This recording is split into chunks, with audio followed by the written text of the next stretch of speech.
আব্দুল্লাহ ইবনে মুবারকের প্রতিবেশী লোহার কামার, তার মধ্যে যে দুইটা গুণ ছিল, এক নম্বর গুণ ছিল আখিরাতের ইবাদতের প্রতি তার লোভ ছিল, লোভ আগ্রহ ছিল। দ্বিতীয় নম্বর তিনি বলতেন তার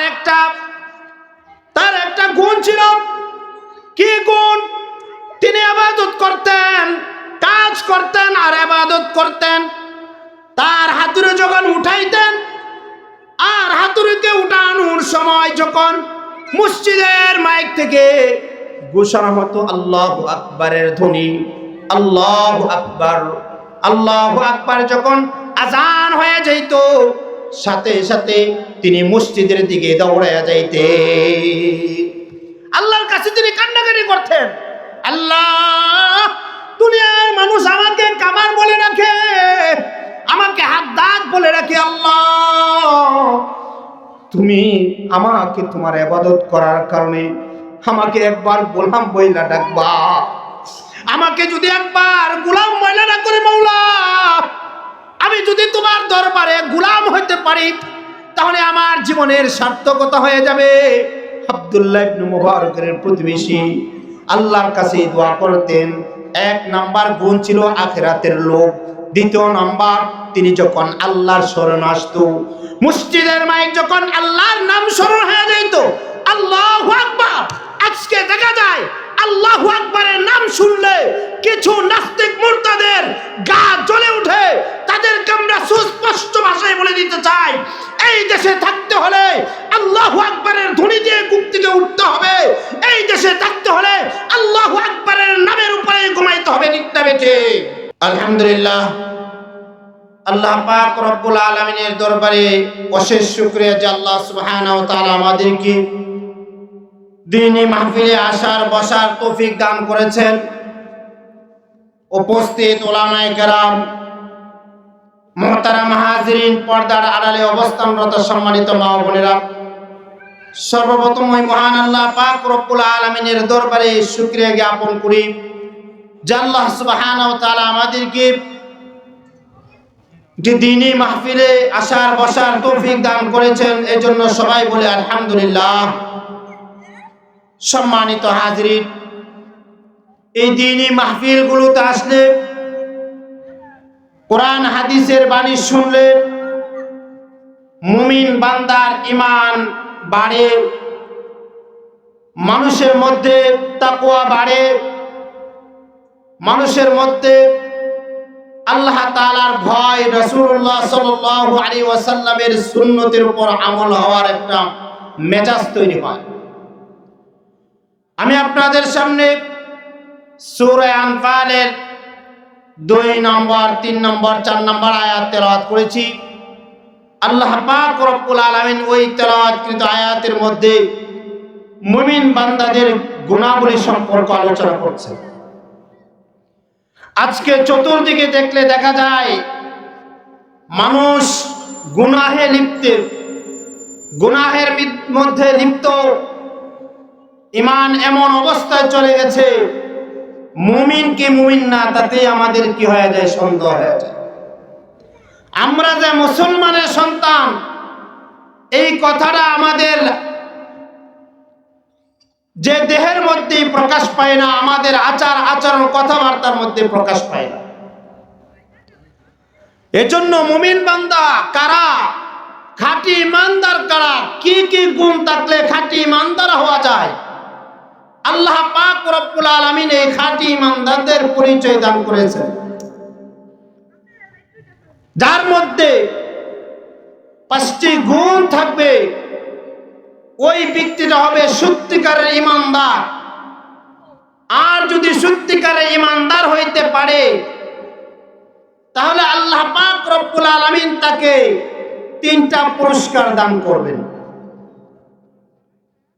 এজন্য আজকে শত শত মানুষ ঈমানের দাবি করে ঠিক, কিন্তু আমাদের মাঝে ঈমানের যে চেতনা, ইমাম মুমিনের যে গুণাবলী, ইমানদারের যে গুণাবলী, এই গুণাবলী না থাকার কারণে আজকে আমরা মুসলমানের সমাজে বাস করা সত্ত্বেও ইসলামের বিরোধিতাকারীদের বিপক্ষে আমরা অবস্থান নিতে দিতে পারি না।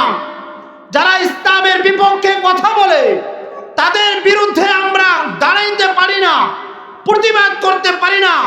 অথচ বাংলার জমিনে এখনো বহু জায়গায় এমন আছে ইসলাম বিরোধীরা আল্লাহ নিয়ে কটূক্তি করে, রাসূল নিয়ে কটূক্তি করে, ধর্ম নিয়ে অবমাননা করে।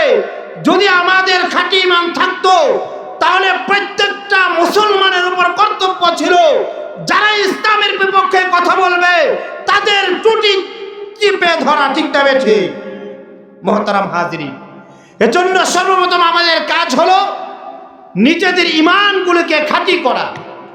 আল্লাহ পাক রব্বুল আলামিন সূরা আনফালের 2 নম্বর আয়াতের মধ্যে আল্লাহ পাক বলেন, ইন্নামাল মুমিনুনা আল্লাযীনা ইযা যুকিরাল্লাহ ইন্নামাল মুমিনুনা আল্লাযীনা ইযা যুকিরাল্লাহ ওয়াজিলাত কুলুবুহুম। নিশ্চয় ঈমানদার খাঁটি মুমিন হলো তারা, পরিপূর্ণ ঈমানদারের কাতারের মধ্যে ওই ব্যক্তির নাম লেখা হবে যখন তার সামনে রব্বুল আলামিনের কথা, রব্বুল আলামিনের স্মরণ, রব্বুল আলামিনের জিকির যখন করা হবে তখন তার অন্তরাত্মা কেঁপে উঠবে। রব আমাকে ডাকতেছেন, আল্লাহ আমাকে দেখতেছেন। ইযা যুকিরাল্লাহ ওয়াজিলাত কুলুবুহুম, যখন আল্লাহ তাআলার স্মরণ এসে যায় তখন ওই মানুষটার অন্তরাত্মা কেঁপে ওঠে। মুয়াজ্জিন যখন মসজিদের মাইকে ঘোষণা দেন আল্লাহু আকবার, আল্লাহু আকবার, মুয়াজ্জিন যখন বলে হাইয়া আলাস সালাহ, হাইয়া আলাল ফালাহ, তখন যে ব্যক্তির অন্তরে আল্লাহ তাআলার মহব্বত আছে, ভয় আছে, ভালোবাসা আছে, ওই ব্যক্তিটা তখন আর তার ঘরে বসে থাকতে পারে না। সাথে সাথে আল্লাহু আকবারের প্রতি উত্তর দেওয়ার জন্য, আল্লাহর দরবারে হাজিরা দেওয়ার জন্য পাগল পাড়া হয়ে যায়। সাথে সাথে সে মসজিদে চলে যায় রব্বুল আলামিনের বিধান কায়েম করার জন্য। তার অন্তরাত্মা কেঁপে ওঠে। আমরা আমাদের ঈমানের হালত এমন হয়েছে 5 বার আযান দেওয়া হয় তারপরেও মসজিদে যাওয়ার তৌফিক হয় না। বুঝতে হবে আমার অন্তরটা মরে গেছে, কারণ যেই দিলে আল্লাহর জিকির নাই ওই দিলটা হলো মুর্দা। আর যেই দিলের মধ্যে আল্লাহর স্মরণ আছে, আল্লাহর জিকিরের প্রভাব আছে, ওই অন্তরটা হলো জিন্দা অন্তর। ওই অন্তরের মধ্যে আল্লাহ তাআলার ভয়ভীতি কাজ করে, সাথে সাথে সে আল্লাহর বিধান পালন করার জন্য মসজিদের দিকে দৌড়ায়া যায়। বিখ্যাত তাবিঈ হযরত আব্দুল্লাহ ইবনে মুবারক রাহমাতুল্লাহ আলাইহি জগৎ বিখ্যাত একজন বুজুর্গ ছিলেন, আমিরুল মুমিনিন ফিল হাদিস যার লকব ছিলেন। তিনি একদিন তার একটা রুটিন ছিল, প্রতিদিন রাত্রিবেলায় তিনি বাড়ির ছাদের উপর দাঁড়ায় দাঁড়ায় নামাজ পড়তেন, আল্লাহ তাআলার স্মরণে ইবাদতে লাগা যাইতেন। তিনি যখন ইন্তেকাল করলেন তার এক বন্ধু স্বপ্নে দেখল, হে আব্দুল্লাহ ইবনে মুবারক, তোমার কি হালাত? আব্দুল্লাহ ইবনে মুবারক রাহমাতুল্লাহ আলাইহি বলেন, আল্লাহ তাআলা আমাকে নিয়ামত দান করেছেন, জান্নাত দান করেছেন, তো তোমার জান্নাতটা তো দেখতে খুবই সুন্দর। আব্দুল্লাহ ইবনে মুবারক রাহমাতুল্লাহ আলাইহি তার বন্ধুকে প্রতি উত্তরে বললেন, ও বন্ধু শুনো, আমাকে আল্লাহ তাআলা যে জান্নাত দান করেছেন এর চেয়েও সুন্দর জান্নাত দান করেছেন আমার প্রতিবেশী কামারকে। আল্লাহু আকবার। ঘটনা কি? স্বপ্নে যখন এই দৃশ্য দেখলেন, ঘুম থেকে ওঠার পর সাথে সাথে আব্দুল্লাহ ইবনে মুবারকের প্রতিবেশী ওই কামারের বাড়িতে চলে গেলেন তার পরিবারের কাছে খবরগিরি করার জন্য। তার স্ত্রীকে জিজ্ঞাসা করলেন, আপনার স্বামী এমন কি আমল করত যে আমলের কারণে আল্লাহ পাক রব্বুল আলামিন তাকে আব্দুল্লাহ ইবনে মুবারকের চেয়েও বড় জান্নাত দান করেছে? আল্লাহু আকবার। হযরতে আব্দুল্লাহ ইবনে মুবারকের প্রতিবেশীর স্ত্রী বলল, আমার স্বামীর মধ্যে দুইটা গুণ ছিল, যে দুইটা গুণের কারণে হয়তোবা আল্লাহ তাআলা তাকে এরকম পুরস্কার দান করছে। কি এমন দুইটা গুণ যে দুইটা গুণের বিনিময়ে আল্লাহ পাক রব্বুল আলামিন হযরতে আব্দুল্লাহ ইবনে মুবারক রাহমাতুল্লাহ আলাইহির চেয়েও তার মর্যাদা দান করেছেন? তিনি বলেন, আমার স্বামী তিনি ছিলেন সাধারণ কামার, লোহা পিটাইয়া তিনি দাও খুন্তি কুদাল বানাইতেন।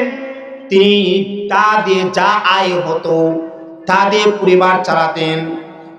আব্দুল্লাহ ইবনে মুবারক রাহমাতুল্লাহ আলাইহি যখন রাত্রিবেলা দোতলার মধ্যে দাঁড়ায়া দাঁড়ায়া ইবাদত করতেন, আমার স্বামী আফসোস করতেন, হায় রে, আমি যদি এরকম টাকাওয়ালা হইতাম তাহলে আমারও তো ইবাদত করতে সুযোগ হইতো, আমি ইবাদত করতাম। তিনি আল্লাহর কাছে বলতেন, আল্লাহ তুমি আব্দুল্লাহ ইবনে মুবারককে তৌফিক দিয়েছো, এই জন্য তিনি তোমার দরবারে বেশি বেশি ইবাদত করতে পারে, কিন্তু আমি তো এরকম ভাবে ইবাদত করতে পারি না। তার মধ্যে ছিল ইবাদতের আগ্রহ, লোভ ছিল। এজন্য ইবাদতের আগ্রহ করা, ইবাদতের প্রতি আবেগ দেখানো, তার প্রতি লোভ প্রকাশ করা, এটাই ঈমানের আলামত, এটাই ইমানদারের আলামত। এবারের মধ্যে কিতাবের মধ্যে আসছে, যদি কোনো ব্যক্তি নিয়ত করে, হায় রে, আমি যদি এত টাকার মালিক হইতাম, আমি যদি তৌফিক পাইতাম, ইবাদত করতাম, আল্লাহ পাক রব্বুল আলামিন তার নিয়তের কারণে ওই ইবাদতের সওয়াব আল্লাহ তার আমলনামার মধ্যে দান করবেন। সুবহানাল্লাহ। এজন্য আল্লাহ পাক বলেন, ওয়াসারিউ ইলা মাগফিরাতিন মির রাব্বিকুম ওয়া জান্নাতিন আরদুহাস সামাওয়াতু ওয়াল আরদ উইদ্দাত লিল মুত্তাকিন। হে আমার বান্দারা, তোমরা তোমাদের রবের দিকে দৌড়াও, তোমাদের রবের মাগফিরাতের দিকে দৌড়াও, এবং জান্নাতের দিকে দৌড়াও, যে জান্নাতের পরিধি হলো 7 আসমান 7 জমিনকে যদি জোড়া লাগায় দেওয়া হয় তাহলে যে পরিমাণ বড় হবে একটা জান্নাতের জান্নাত, সেই পরিমাণ বড় হবে। বলতেছিলাম হযরত আব্দুল্লাহ ইবনে মুবারকের প্রতিবেশী লোহার কামার, তার মধ্যে যে দুইটা গুণ ছিল, এক নম্বর গুণ ছিল আখিরাতের ইবাদতের প্রতি তার লোভ ছিল, লোভ আগ্রহ ছিল। দ্বিতীয় নম্বর, তিনি বলতেন তার একটা গুণ ছিল। কি গুণ? তিনি ইবাদত করতেন, কাজ করতেন আর ইবাদত করতেন। তার হাতুড়ি যখন উঠাইতেন আর হাতুড়িকে উঠানোর সময় যখন মসজিদের মাইক থেকে ঘোষণা হতো আল্লাহু আকবারের ধ্বনি, আল্লাহু আকবার, আল্লাহু আকবার, যখন আজান হয়ে যাইত সাথে সাথে তিনি মসজিদের দিকে দৌড়াইয়া যাইতেন। আল্লাহর কাছে তিনি কান্নাকাটি করতেন, আল্লাহ, দুনিয়ার মানুষ আমাকে কামার বলে রাখে, আমাকে হাদ্দাদ বলে রাখে, আল্লাহ তুমি আমাকে তোমার ইবাদত করার কারণে আমাকে একবার গোলাম বইলা ডাকবা, আমাকে যদি একবার গোলাম বইলা না করে মাওলা, আমি যদি তোমার দরবারে গোলাম হইতে পারি তাহলে আমার জীবনের সার্থকতা হয়ে যাবে। আব্দুল্লাহ ইবনে মুবারকের প্রতিবেশী আল্লাহর কাছে দোয়া করতেন। এক নাম্বার গুণ ছিল আখিরাতের লোভ। দ্বিতীয় নাম্বার, তিনি যখন আল্লাহর শরণ আসতো, মসজিদের মাইক যখন আল্লাহর নাম স্মরণ হয়ে যেত, আল্লাহু আকবার, আজকে দেখা যায় আল্লাহু আকবারের নাম শুনলে কিছু নাস্তিক মুরতাদের গা জ্বলে ওঠে। তাদেরকে আমরা সুস্পষ্ট ভাষায় বলে দিতে চাই, এই দেশে থাকতে হলে আল্লাহু আকবারের ধ্বনি দিয়ে ঘুম থেকে উঠতে হবে, এই দেশে থাকতে হলে আল্লাহু আকবারের নামের উপরে ঘুমাইতে হবে। ঠিক না বেঠে? মোহতারাম হাজিরিন, মুমিনের খাঁটি ইমানদারের গুণ, এক নাম্বার গুণ হলো যখনই আল্লাহর নাম স্মরণ করা হয় সাথে সাথে ওই ব্যক্তির অন্তরাত্মা কেঁপে ওঠে। দ্বিতীয় নাম্বার গুণ, ওয়া ইযা তুলিয়াত আলাইহিম আয়াতুহু যাদাতুহুম ঈমানা। যখন আল্লাহ তাআলার আয়াত তেলাওয়াত করা হয় সাথে সাথে তাদের ঈমান বৃদ্ধি পায়। এজন্য কোরআন তেলাওয়াত এটা একটা ইবাদত। কোরআন তেলাওয়াত এটা আল্লাহ রাব্বুল আলামিনের পক্ষ থেকে মানুষের জন্য একটা শ্রেষ্ঠ নিয়ামত। এক অক্ষর তেলাওয়াত করলে আল্লাহ পাক রব্বুল আলামিন তার আমলনামায় কমপক্ষে 10টি নেকি দান করেন। তৃতীয় নম্বর, ওয়ালা রাব্বিহিম ইয়াতাওয়াক্কালুন। মুমিনের ভরসা একমাত্র আল্লাহর উপর। মুমিন বান্দা পৃথিবীর কাউকে ভয় পায় না। যারা ইমানদার, যারা খাঁটি ইমানদার, যারা খাঁটি মুমিন, তারা পৃথিবীর কোনো বাঘ ভাল্লুককে ভয় পায় না, কোনো মানুষের হুমকি ধমকিকে ভয় পায় না। হক্কানি উলামায়ে কেরাম, খাঁটি ইমানদারেরা দেওবন্দি উলামায়ে কেরামকে যত নির্যাতন করা হোক না কেন, যতই জেল জুলুমের ভয় দেখানো হোক না কেন, তারা সত্যের পক্ষ থেকে কখনো পিছপা হবে না। ঠিক না বেটি? 3 নাম্বার গুণ। 4 নাম্বার গুণ হলো আল্লাযীনা ইউকিমুনাস সালাহ। যারা সর্বদাই নামাজ কায়েম করে, নিজেও নামাজ পড়ে, পাড়া প্রতিবেশী, ছেলে সন্তান, পরিবার বর্গ সবাইকে নামাজের আদেশ করে। 5 নম্বর গুণ হলো ওমিম্মা রাযাকনাহুম ইউনফিকুন। আল্লাহর দেওয়া রিজিক থেকে, আল্লাহ রাব্বুল আলামিনের দেওয়া রিজিক থেকে তারা কি করে? খরচ করে, আল্লাহর পথে